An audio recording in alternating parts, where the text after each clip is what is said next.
Alors la charte de coopération culturelle, c'est effectivement un magnifique outil. Elle s'ajoute, si je peux dire, aux objectifs premiers de création artistique ou de vie culturelle.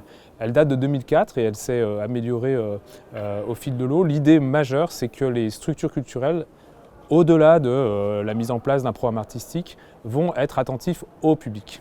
Ça, c'est l'idée majeure, c'est l'idée importante. Et elles s'engagent elles-mêmes sur leurs budgets normaux, c'est-à-dire qu'on n'est pas dans une logique de demander des moyens pour éventuellement faire quelque chose envers les publics. C'est vraiment de s'inscrire dans la durée, dans la qualité, avec des moyens courants dans une action envers les publics. Et avec, si possible, plusieurs temps forts ou points forts, c'est d'aller vers tous les publics, c'est-à-dire qu'une institution ne reste pas dans ses murs, d'être capable d'aller monter des projets culturels dans des quartiers, dans des territoires sur lesquels peut-être les gens ont moins accès à la culture.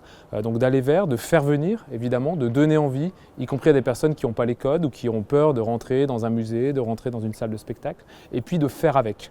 Ça, je crois que c'est aussi un élément qui s'est beaucoup développé grâce à la charte de coopération culturelle. C'est l'idée aussi que chacune et chacun peut trouver sa place, peut trouver une part dans une structure culturelle, et ça peut passer par participer à un projet, être dans de la pratique amateur, rencontrer des artistes. Voilà, le faire avec est aussi le troisième socle. Et ça, effectivement, c'est sans doute un fil rouge qui est donné là aussi par la mairie de Lyon, par la ville de Lyon, pour fédérer les structures culturelles et les amener à travailler ensemble.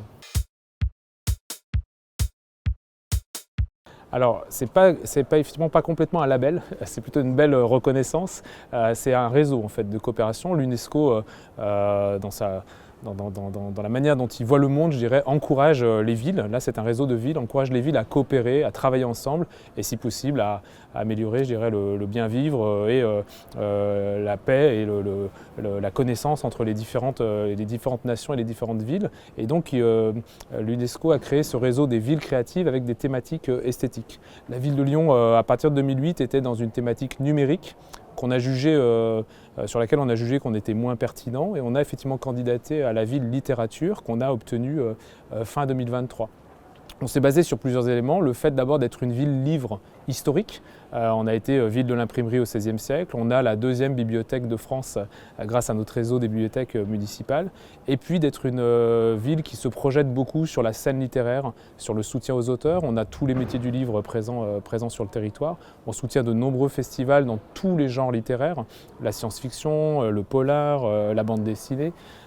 Et on soutient effectivement aussi des prix de poésie, des prix littéraires. Donc on a eu envie de s'inscrire dans cette thématique littérature. Le point, pour le coup, très intéressant désormais, après ce constat, je dirais, ou ces points forts, c'est pour le coup d'être dans la coopération. À la fois les acteurs, ça les encourage beaucoup à travailler entre eux, à travailler avec des partenaires ou des acteurs européens et mondiaux. Ça, c'est un point très fort grâce au réseau UNESCO. Et puis nous-mêmes, ville de Lyon, on est amené à rencontrer, travailler avec des villes, aussi bien en Europe, je pense à Édimbourg ou Barcelone, qu'au niveau mondial, comme Québec ou d'autres villes avec lesquelles on peut échanger grâce à ce fil rouge de la littérature. On a la chance sur la culture et le patrimoine d'avoir sans doute une quinzaine de grands projets, de grands chantiers pour à peu près 10% du plan d'investissement. Ça représente presque 130 millions d'euros sur une échelle de 6 ans. On a effectivement ces ateliers danse qui seront ouverts dans le 8e arrondissement en lien avec la Maison de la Danse. On a la rénovation importante du musée de l'imprimerie, et de la communication graphique. On a aussi la réhabilitation du site des subsistances, aussi bien pour l'école des beaux-arts que le laboratoire artistique, les nouvelles subsistances. On aura aussi une réhabilitation de la Villa Gilet. Ça, c'est important pour la littérature, avec des résidences pour les auteurs et un lieu beaucoup plus ouvert, je dirais, à l'extérieur. Et puis, on est en train de mener aussi des travaux sur l'ONL Auditorium, avec l'ouverture d'une nouvelle salle, la salle Proton, qui sera bientôt disponible. Et puis, là aussi, c'est plutôt dans le temps proche, on vient d'achever une première phase au TNG. On a réouvert le plateau, on a agrandi le plateau de scène, on a rénové les grilles techniques et au mois de décembre, on sera sur une phase 2 où on va élargir le plateau dans sa profondeur et réaménager les gradins.